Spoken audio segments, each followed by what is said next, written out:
Hello friends, আমি পিয়ালি। আমি চলে এসেছি আমার চ্যানেল পিয়ালি ব্যানার্জি লাইফস্টাইলে। তোমাদেরকে স্বাগতম।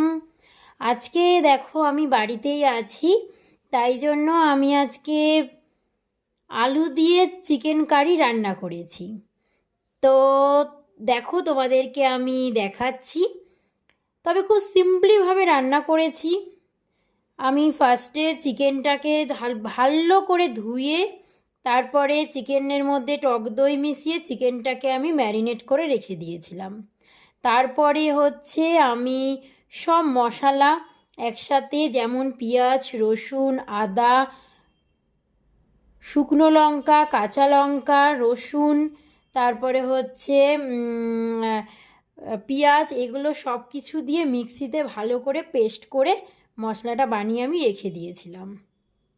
তারপর কড়াইয়ে হালকা ছোট ছোট করে পেঁয়াজ কুচানো যেগুলো ছিল সেগুলো কড়াইয়ে তেল গরম হওয়ার পরে আমি কড়াইয়ে দিয়ে দিয়েছিলাম। তারপরে যখন বাদামি কালারের ভাজাটা হয়ে গেল পেঁয়াজগুলো, তো তার মধ্যে আমি মাংসগুলোকে ছেড়ে দিলাম। আর তার অনেক আগে আমি আলুগুলোকে ভেজে রেখে দিয়েছিলাম।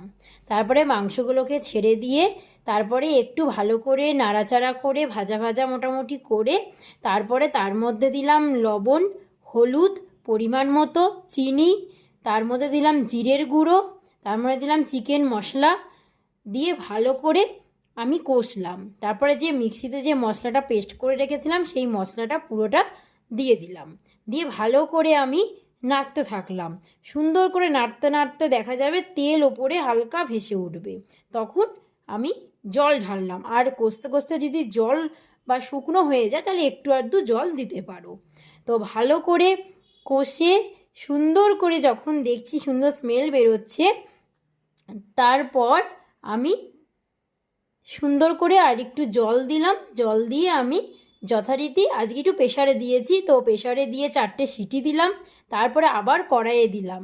কড়াইয়ে দিয়ে তারপরে হচ্ছে ওর ভেতরে একটু গরম মশলা দিয়ে আমি ঢেকে দিলাম।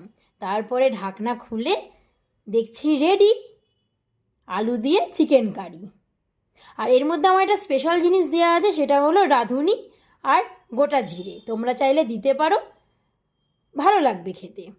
তো দেখো তোমাদের সামনে আমি দেখাচ্ছি রেডি হচ্ছে আমার আলু দিয়ে চিকেন কারি। তোমরা সবাই কমেন্টে বলো কেমন হয়েছে। আর আমার চ্যানেলটাকে সাবস্ক্রাইব করো, প্রচুর প্রচুর শেয়ার করো, লাইক করো, কমেন্ট করো।